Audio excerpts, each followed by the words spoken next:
Málaga. Bueno, ya lo hemos entrevistado antes a Ed. Él dirige un laboratorio de la Universidad Peruana Cayetano Heredia y lidera el equipo que está desarrollando esta prueba molecular rápida. Ha sido también parte de un grupo que asesoraba, que participaba asesorando sí, al Ministerio de Salud, pero renunció ya hace más o menos algunos meses, el 25 de julio. Ed, ¿qué tal? Bienvenido nuevamente. ¿Cómo estás? Hola, Muy buenos días, José. Muy buenos días, Pau. hola. Quisiera empezar brindándote mi solidaridad, Pau, por los ataques a tu labor periodística. Y en segundo lugar, agradecerles por tener invitados de lujo como el que acabamos de tener. Veo que están atentas al Twitter. Y si me permiten quizás una sugerencia en esa misma línea, creo que sería interesante convocar expertos de Latinoamérica, de diferentes países, que nos permitan darnos una idea de cómo estamos en relación a otras realidades, ¿no? Así que bueno, aquí estoy a disposición. Gracias.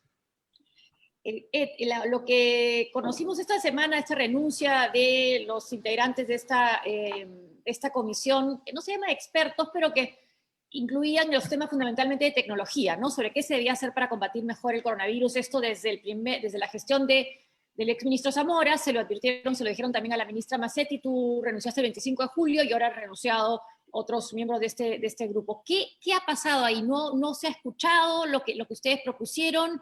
¿Algo que ya se veía venir? ¿Cómo lo ves tú? A ver, por partes. Sí. Sobre la carta de renuncia, esta última renuncia masiva, no podría dar yo mucha información porque no he sido parte de ese proceso, Claro. no he sido parte de esas conversaciones, ni he estado al tanto, ni siquiera sabía, me he enterado por los medios, igual que ustedes. Lo que sí sé es lo que ocurrió durante mi participación y después. Básicamente la gestión del exministro y la entrada de la ministra Massetti.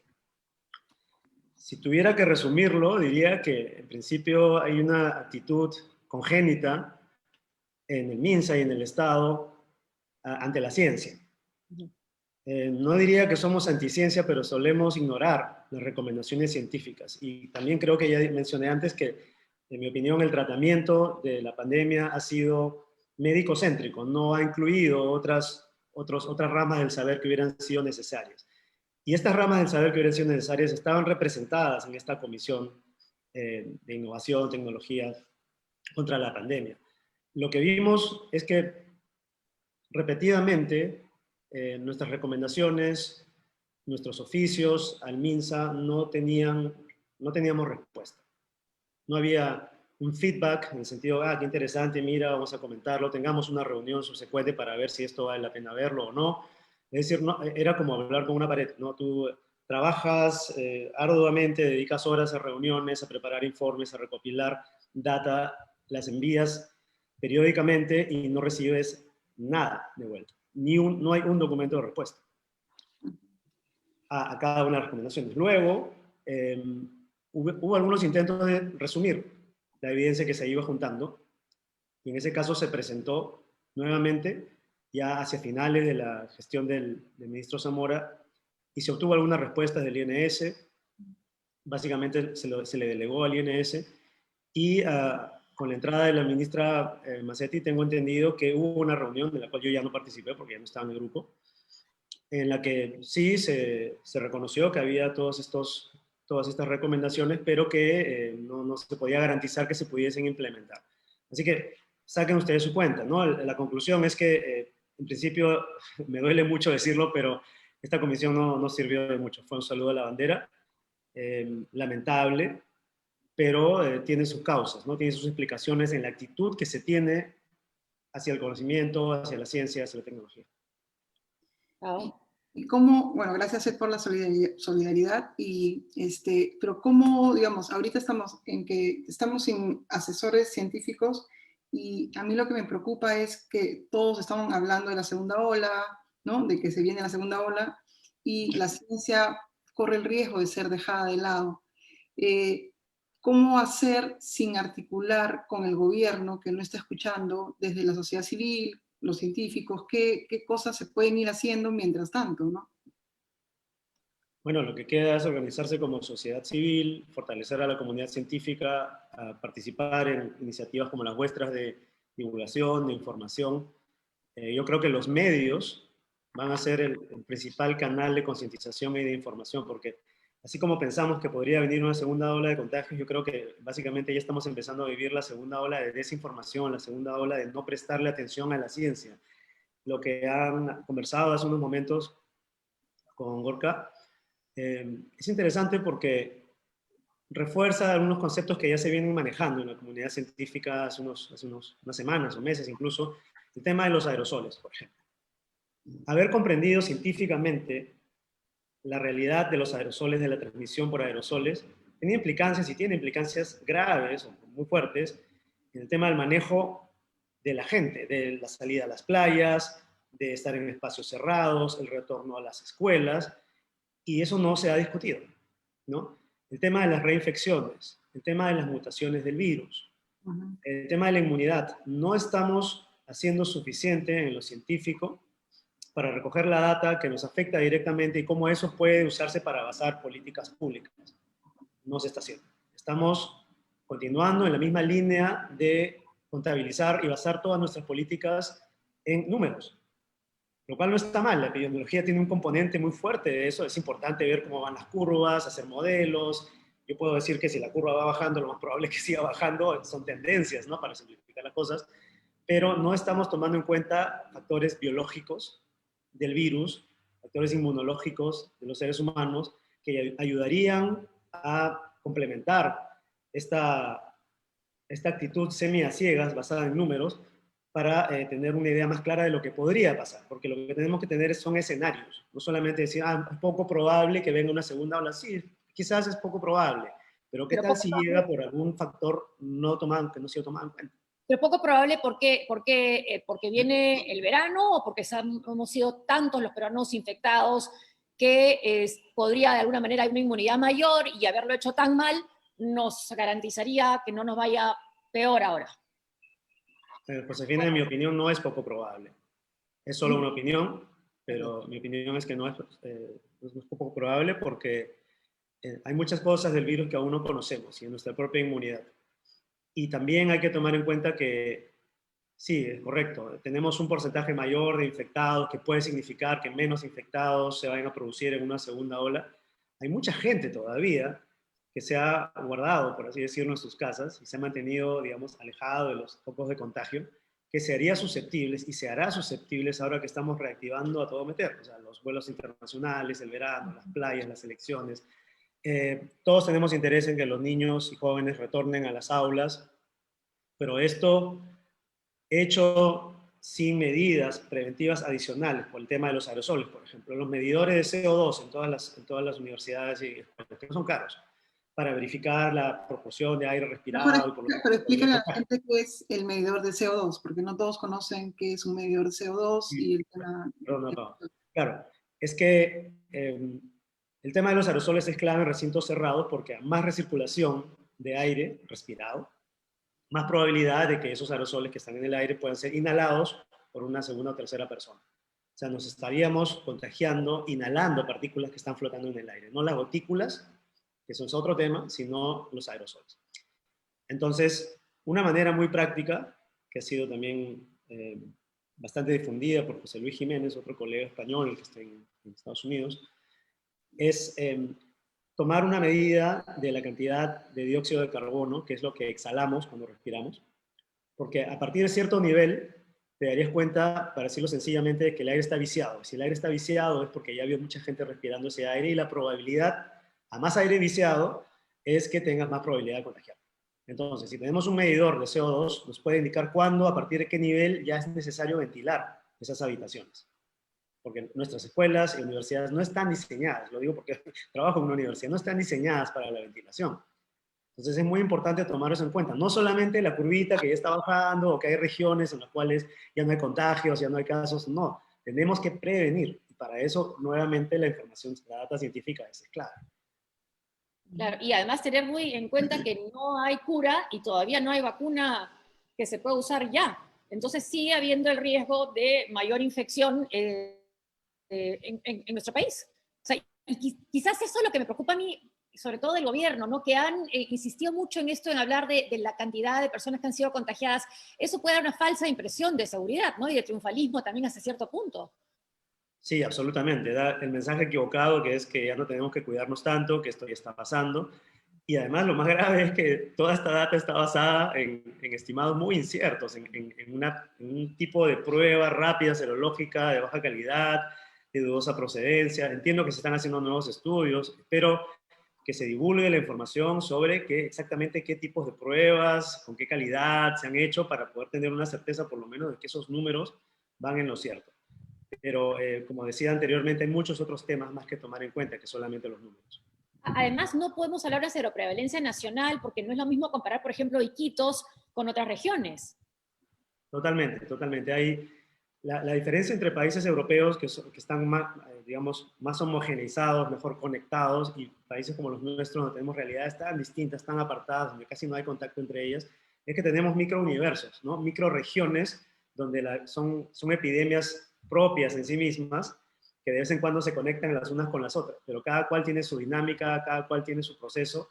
Entonces, hablar de una sola curva, como ya se lo ha dicho, ¿no?, Rayi, muchas veces, hablar de una sola curva o hablar de un solo escenario o una sola segunda ola incluso. También tenemos que decir eso, no será una segunda ola, serán varias segundas olas, quizás con suerte algunas regiones no tengan segunda ola, otras sí. Entonces la realidad es más compleja justamente porque nuestro país tiene una estructura más compleja. ¿Oh? Sí, y además tenemos el panorama, digamos, en cuántos meses vienen las elecciones, van a haber, digamos, algún tipo de campaña, y si bien hemos visto que en Chile y en Bolivia, digamos, fue un sistema ordenado, no hubo una alza de contagios, ¿cómo ves en Perú a los candidatos ya que se acaban de anunciar, que son más de 20, a la presidencia y su nivel de contacto con la data científica? ¿Cómo ves ese tema? Bueno, para empezar, el tema de las elecciones en Chile y Bolivia sí es alentador, pero una vez más no nos confiemos. Chile y Bolivia no son los campeones mundiales, ni han sido los campeones mundiales en muertos por COVID, así que ese lugar infame tenemos que tenerlo muy en cuenta. Y el otro punto sobre el proceso electoral versus la ciencia es interesante porque ustedes habrán visto que en Estados Unidos, que ya están a puertas de confirmar, ojalá, un cambio en esa gestión, la ciencia se ha pronunciado de una manera tajante, categórica, no solamente los científicos, sino también los editores de las principales revistas científicas, instituciones de investigación, de que esta elección tiene mucho que ver con la ciencia. Es a favor de la ciencia o en contra de la ciencia y de lo que eso significa no solo para el manejo de la pandemia, sino para el futuro del país. Ahí sí que tienen clarísimo lo de ciencia no el futuro. Claro. Aquí en nuestro país se empiezan a delinear las primeras planchas, los primeros, digamos, contrincantes en la contienda electoral, y no oímos todavía propuestas en cuanto al tratamiento de nuestra realidad con ciencia. No la hay. Entonces, si me preguntas, personalmente yo lo veo con mucha preocupación. Es una señal más de que no se ha entendido el mensaje. Es una señal más de que tenemos que concientizar a la población para que exija este tipo de políticas públicas, porque si no, los políticos no las van a recoger. No vemos absolutamente una señal de que esto vaya a cambiar por el momento. No, claro, una posible, una probable, una derrota de Trump sí sería un mensaje claro, ¿no? No le hiciste caso a la ciencia, no te damos un futuro político como presidente, ¿no? Pero eso no, lo vamos a saber el 3 o quizás después. Esperamos que así se entienda, Josefina, porque hay muchas razones para no querer a Donald Trump, ¿no? Y una de ellas es la ciencia. Vamos a ver cuánto peso tendrá en nuestra percepción del proceso electoral. Eso puede ser determinante, ¿no? Ahora, tú que has vivido tanto tiempo en Alemania, ¿qué parecía que Alemania estaba ya teniendo de alguna manera bajo control el virus, pero han tenido que dar medidas restrictivas? ¿Qué pasó? ¿Qué está pasando? Bueno, hay que tener mucho cuidado, hay personas que están empezando a comparar la situación en Alemania en este momento con nuestra bajada de contagios aquí en Perú y sacando a luz el argumento de que, mira, ellos con toda la tecnología y todas las medidas basadas en ciencia, cómo les está yendo mal, ¿no? Y una lideresa como Angela Merkel, ¿no? Que sí basa sus decisiones en la ciencia. Absolutamente. Ahora, lo primero que hay que decir ahí es que estamos basando dos momentos distintos de la epidemia.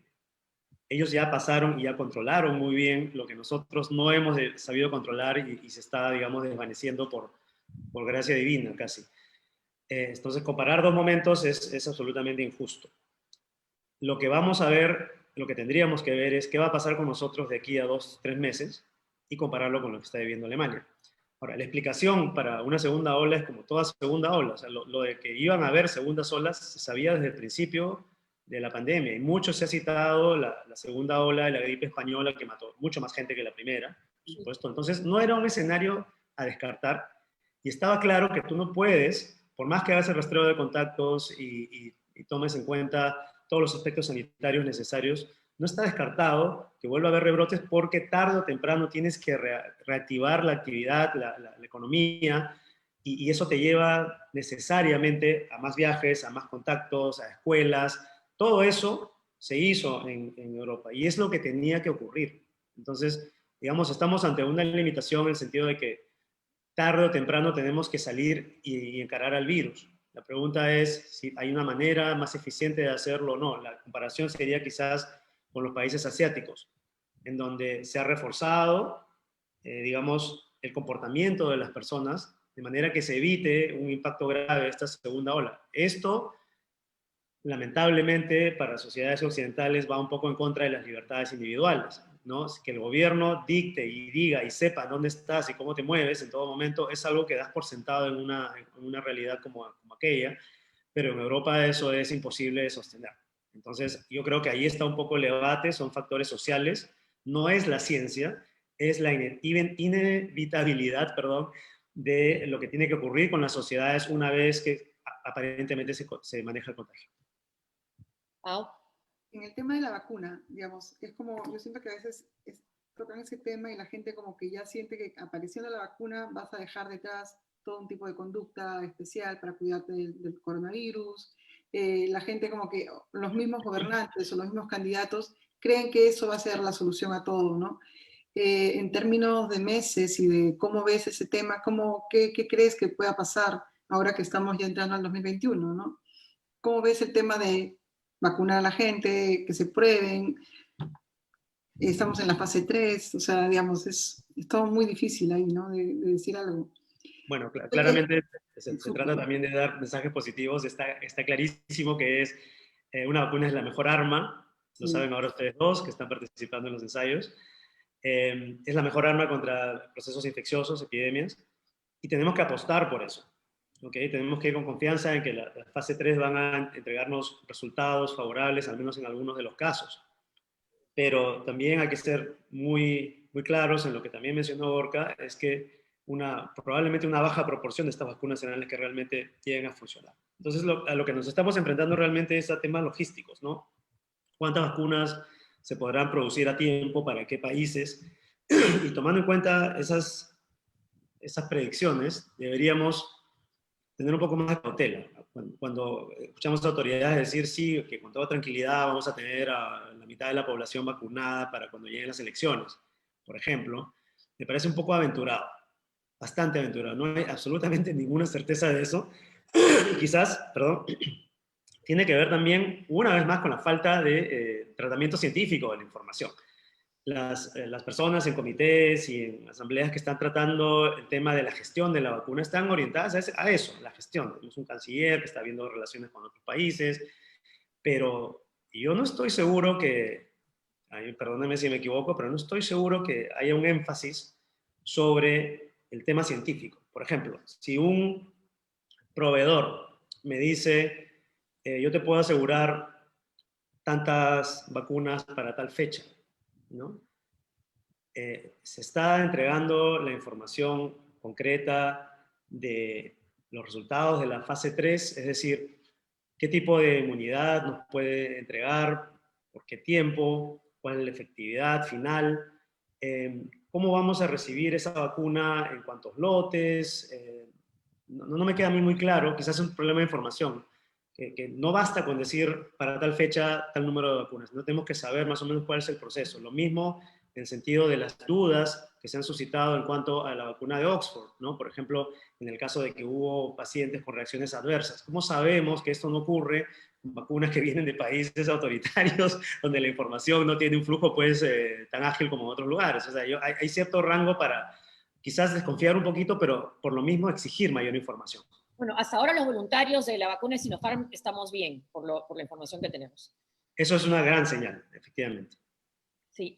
Ahora, el tema de la renuncia del grupo que quedaba asesorando al MINSA en temas de tecnología, lo que pasa es que, ¿qué crees tú que es lo principal que debió haber cambiado y que no se hizo en el MINSA? Y que han podido hacerlo hasta ahora último, por ejemplo, que todavía eran parte de ese grupo. ¿Qué crees que ha sido lo crucial y lo que podrían, a partir de esa renuncia, tomar en cuenta y decir, bueno, algo tenemos que hacer? ¿Qué tendrían que hacer ahora que están bajando los casos? Bueno, Josefina, es que eran muchas recomendaciones que siguen siendo vigentes, ¿no? Estamos hablando no solo de las pruebas moleculares, que todavía no escuchamos una declaración por convicción propia, fuerte, contundente en ese sentido, el tema del rastreo de los contactos, el tema de las medidas de protección, el tema de los medicamentos, o sea, había tantas recomendaciones que debieron seguirse y yo creo que todavía son vigentes, que, no sé, yo empezaría por la estrategia inteligente de cara a una segunda ola. Pero, caray, no vemos pues indicios de que esto vaya a cambiar, ¿no? Esta actitud vaya a cambiar. Parece que siguen centrados en el tema médico. O sea, parece que la esperanza fuera, bueno, ya hemos sufrido una derrota tan clara, pero ahora nuestros sistemas de salud están un poco mejor preparados, entonces si esta segunda vez viene la misma cantidad de pacientes, vamos a tratarlos de una manera más rápida. El Wi-Fi de Ed, sí, Ed, estábamos hablando sobre la renuncia de los miembros que quedaban en esa comisión y ahora sí ya volviste. Ahora sí, ¿Hasta dónde se escuchó, perdón? ¿Hasta dónde se escuchó? ¿Hasta dónde se escuchó? Hola, y ella se cayó. Entonces repito, bueno, había dicho en resumen que son tantas las recomendaciones que se hicieron que sería muy difícil enumerarlas una por una y que la mayoría de ellas son vigentes. O sea, seguimos hablando de medicamentos, seguimos hablando de los tipos de pruebas que se requieren, seguimos hablando de la estrategia inteligente, que todavía no hay, o sea, no hay una señal clara que esto es lo que se vaya a adoptar. Y seguimos también, por otro lado, escuchando de parte del gobierno que sí, que estamos aparentemente mejor preparados para responder médicamente, una vez más. Lo que centra en la discusión es lo médico. Tenemos más camas UCI, mejor infraestructura, la gente está mejor preparada, perfecto, pero queremos seguir evitando que la gente llegue a los hospitales. Al hospital, claro, que expongan a los médicos y que se sobrecarguen los hospitales y mueran las personas en UCI, claro. Claro, entonces en cuanto a lo de la comisión, pues el mensaje es claro, o sea, la comisión lamentablemente no ha tenido mayor efecto sobre las políticas, no ha tenido efecto sobre las políticas públicas, y yo no esperaría que a estas alturas la vaya a tener. Tendría que llegar esa recomendación o esa información por otro canal más influyente o más decisivo. Y una recomendación era que se agilizaran algunos procesos, ¿no? Por ejemplo, en el caso de ustedes, el equipo que está desarrollando esta prueba molecular rápida, ¿cómo van? Vamos mejor, ya hemos salido de los cuellos de botella que tenían que ver con el Estado. Eso felizmente se ha ido y aquí hay que agradecer también porque ha habido voluntad finalmente. Lo que estamos ahorita por empezar es la última fase de validación, la validación clínica, que era de una manera lo más complicado porque requiere mayores recursos, estamos hablando de más o menos $200,000. Y también de convenios de cooperación con diferentes entidades para conseguir las muestras necesarias.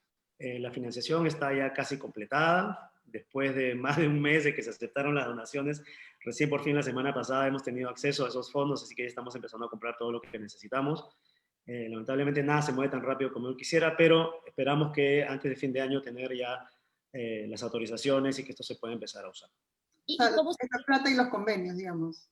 ¿Perdón? O sea, la financiación y los convenios para poder empezar a probar hacer la prueba a nivel nacional, algo así.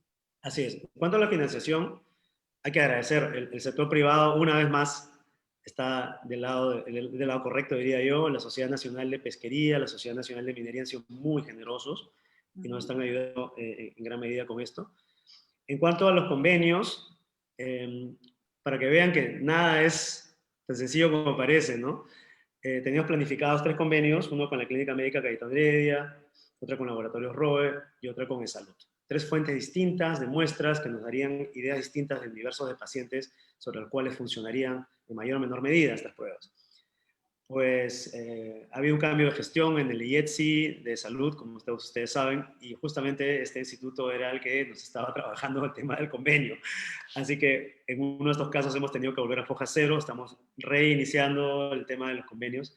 Y así, o sea, nunca se puede saber con la estabilidad que tenemos en este país a nivel político cuáles van a ser los efectos sobre la labor científica, ¿no? Y esto también tendría que tomarse en cuenta de cara a políticas públicas en ciencia y tecnología, que si tenemos un desarrollo científico que es importante para el país, no puede estar a merced de veleidades, de debates políticos o de inestabilidades. Así que, nada, es parte del juego, lo hemos asumido y no, seguimos para adelante, vamos bien, yo creo. O sea, claro, fue que la directora del IETSI, que estaba investigando los efectos de la hidroxicloroquina, sacó un informe diciendo que no servía y que podía ser incluso riesgosa, y de ahí fue retirada de su cargo, ¿no? Eso es lo que preocupa, además, en términos al respeto de lo que es la investigación científica, ¿no? Ahora, una vez que estén listas, cuando estén listas esas pruebas moleculares rápidas, ¿las usaría el MINSA también, o cómo sería su uso? La primera línea va a ser una distribución comercial. El MINSA, como hace con cualquier proveedor a lo que les compra en el extranjero, tendría que gestionar la compra de estas pruebas, ¿no? Una de las primeras sugerencias o propuestas que le hice al ministro Zamora la primera vez que nos encontramos, que me recibió en su despacho, fue consultarle acerca de la posibilidad de que el MINSA pudiera asumir de alguna manera la producción, el financiamiento por interés nacional, ¿no? Y la distribución de estas pruebas. Se comprometió a averiguar sobre el tema, no lo veía muy claro, parecía que no era tan fácil, pero esto lo traigo a colación porque a mí me parece que hubiese sido la solución más rápida y más clara, que el Estado se compre el pleito, que no lo vea como es un privado que de alguna manera compite con el sistema estatal, con las investigaciones que están llevando a cabo en el INS, sino que es una solución que está ahí, tecnológica, y deberíamos haberla adoptado como bandera, ¿no? Quizás a veces la necesidad de ser justos y democráticos y de brindar a todos los investigadores y a todos las mismas oportunidades de ayudar, jugaron un poco en contra. No es que tomaron la primera solución, sino que dijeron, vamos a ver, vean ustedes por su cuenta, ¿no? Ahora, en el tema también de las pruebas moleculares rápidas, las que están desarrollando ustedes, para el sector privado puede ser clave, ¿no? Porque hay un problema con las pruebas serológicas y la posibilidad de que los trabajadores vuelvan a sus puestos de trabajo. Sí, ese es un tema clave y eso explica también en buena parte de dónde estamos recibiendo las financiaciones. El empresariado privado, sobre todo las grandes empresas que manejan mucho personal y reciclan mucho personal, están muy interesadas absolutamente en este tema, porque claro, si no puedes contener los contagios, si no puedes saber cuántas personas se van a infectar, va a disminuir tu capacidad de producción, y eso es lo que está pasando, y vas a tener que gastar mucho dinero en tratar de contener las consecuencias, ¿no? Claro. Así que efectivamente, es clave para la reactivación, herramientas como estas. ¿Pau? Bueno, otra cosa que ha quedado claro, digamos, ya 8 meses de pandemia, que a veces uno siente que sigue como hablando lo mismo, pero hay cosas que todavía no calan en los políticos, en el gobierno, que es que no hay asesores científicos de rango presidencial o gente que esté al costado del presidente o del primer ministro para hacer compras o para estar haciendo cierto tipo de políticas, ¿no? Entonces, eso nos cuesta mucho, muy caro a los peruanos, porque hemos pasado 8 meses con pruebas serológicas y poquísimas pruebas moleculares, y realmente todavía no se soluciona. Ese es uno de los problemas, han habido más. Y ahora tenemos también las playas que se abren y no se abren. ¿Cómo permear la idea de que se necesite al lado de un equipo de gobierno, un equipo de científicos que pueda estar guiando esta pandemia o las que vengan? Este es un punto clave, Pau. Yo creo que lo más indicado sería mirar a países que sí los tienen, cómo funcionan, ¿no? El Reino Unido, Alemania, el mismo Estados Unidos, independientemente de las políticas que hayan tomado en esta fase, tienen asesores científicos de primer nivel. Y uno de los puntos claves aquí es las cadenas de mando o las relaciones políticas que tienes entre el presidente, su consejo de ministros, sus técnicos. Si tú pones asesores científicos al MINSA, van a responderle al MINSA y van a tener mucho cuidado de no chocar con el MINSA si es que hay una opinión contraria en el MINSA. Por eso es importante que sea al más alto nivel, porque tiene que ser alguien que no trabaje en el Estado, que no le deba nada a ningún ministro ni nada a ninguna institución del Estado, que pueda hablar libremente, independientemente. Ese es el concepto, experto independiente, que no tenga absolutamente nada que perder ni nada que ganar al emitir una opinión, porque esta debe ser solamente basada en lo que la ciencia dice que es mejor, ¿no? la figura de un asesor o de asesores presidenciales para ciencia y tecnología debería cumplir esta condición. No podemos jalar a nuestros asesores de las instituciones que sirven al Estado porque le deben una cierta, digamos, respuesta a sus superiores. Eso no está bien.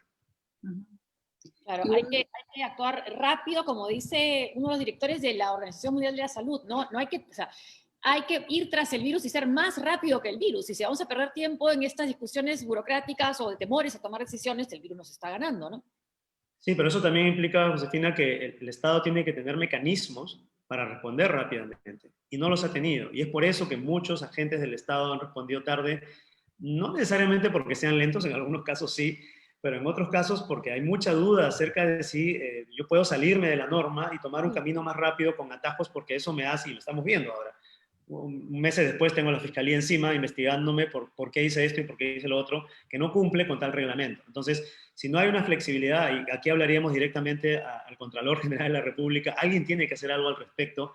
Situaciones de emergencia como estas no pueden desasociarse de mecanismos rápidos que no tienen que estar necesariamente escritos en la Constitución, pero tenemos que tener esa disponibilidad para cambiar cosas rápidamente. Y eso es parte del problema que hubo también con nuestra comisión, la comisión de expertos. Cuando decimos que queríamos algunos cambios, por ejemplo, en los requisitos para acreditar laboratorios. Estos se han dado de una manera muy lenta, insuficiente, porque ellos tienen sus razones para hacerlo de esa manera. Nosotros creemos que no era así.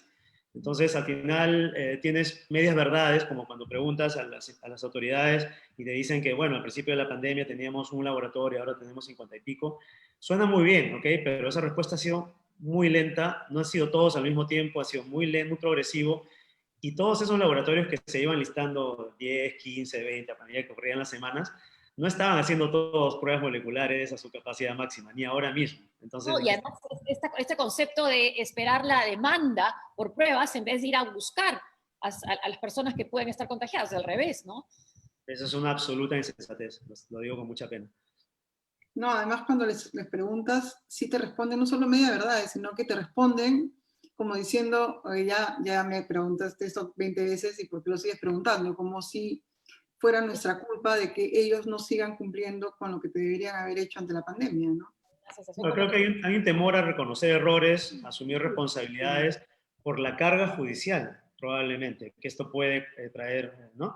Y creo que, por ejemplo, hoy en día no es un buen momento para estar en un comité de expertos. Cuando se empieza a cuestionar, eh, bueno, y usted como experto estuvo de lado, ¿no? ¿De qué lado? ¿Qué recomendaciones hizo? ¿Por qué si usted estuvo de experto, el gobierno actuó de esa manera? No le hace, o sea, una posibilidad es que el gobierno no le hace caso a los expertos o los expertos actuaron mal, ¿no? Así que yo no sé, una vez más, las razones de esta última renuncia, pero no hay que ser un genio para imaginarse que estamos en un momento difícil para ser miembro de una comisión de asesores. y hasta para hablar a expertos, ¿no? Porque ¿quién puede ser experto en una pandemia que recién estamos conociendo? Entonces hay que ser flexibles en el aprendizaje también, ¿no?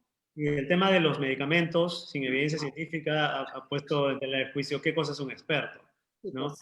Un experto médico que tiene una experiencia anecdótica te puede dar una cierta recomendación, pero caray, de médico a paciente, no para una política pública para todo el país, de modo que termines haciendo compras millonarias y repartiéndolo a todo el país. Eso tendría que estar basado, como muchos colegas míos lo han dicho, en estudios hechos con ciertas reglas, ¿no? Este tema de la hidroxicloroquina y la ivermectina y la hidroxicloroquina que ni siquiera Trump en su peor momento usó. Así es. Y nosotros, claro. Y la seguimos usando. Había una necesidad de cumplir también, me parece, ¿no? Viendo un Sí. poco el comportamiento de las autoridades, era importante mostrar logros, mostrar que Crear algo. Sí. estamos avanzando, pero el virus nos demostraba que no era así. Ujú. Y en el Ah, lado positivo, para ir cerrando, el ministro de Educación dejó abierta la posibilidad de hacer cambios en la currícula para los chicos que quieren ser científicos, usar laboratorios, digamos, parte de lo que yo creo que hemos pasado los periodistas es aprender muchísimo sobre ciencia, sobre pandemias, sobre un montón de cosas, pero sería increíble que esto quede plasmado para la educación, para lo que viene, ¿no? Para que los niños que no han entendido y que han vivido esta situación tan anormal puedan usarlo o aprender y sentir que ser parte del conocimiento también es parte de un cambio en tu país, ¿no? ¿Qué opinas de esa posibilidad abierta, no? Sí, absolutamente. Sin ciencia no hay futuro. ¿Qué mejor resumen para eso? El tema de las escuelas, la formación científica en los colegios y universidades es gravitante. Es una idea tan atractiva y tan fuerte que me llama la atención que ningún político se la haya comprado. O sea, si escuchamos alguna definición al respecto va a ser porque ustedes, los periodistas y los medios, les preguntan. Entonces, ¿usted está de acuerdo con la ciencia? Te van a decir que sí, claramente, pero no sale de ellos proponer, no son propositivos, son reactivos, ¿no? Efectivamente, necesitamos, si queremos fortalecer nuestra capacidad científica, no solamente es la inversión en infraestructura, la inversión en carreras científicas, sino también la formación desde muy temprano. Ustedes, creo que, bueno, ustedes son madres ambas, yo invito cada vez que puedo a niños al laboratorio, espero que pase la pandemia pronto, porque exponer a un niño al quehacer científico te puede cambiar la vida, absolutamente. Y yo creo que mientras más tengamos esa exposición directa, y ya no solamente porque conoces al jefe de un laboratorio, sino porque se enseña en los colegios, puede ser algo que cambie el juego para siempre. Y nos dé un mejor futuro. Muchas gracias. Muchas gracias. Facilito el programa. Y felicitaciones, están haciendo un trabajo estupendo. Semana a semana. Gracias, al contrario, gracias. De donde podemos Bueno, empezar a divulgar algo. Gracias a ti. Chao, buen día. Gracias. Chao, chao, nos vemos. Gracias a ustedes por estar con nosotros nuevamente en Diarios de Pandemia. Pao, hasta la próxima semana entonces. Ana, chao, chao. Gracias, chao.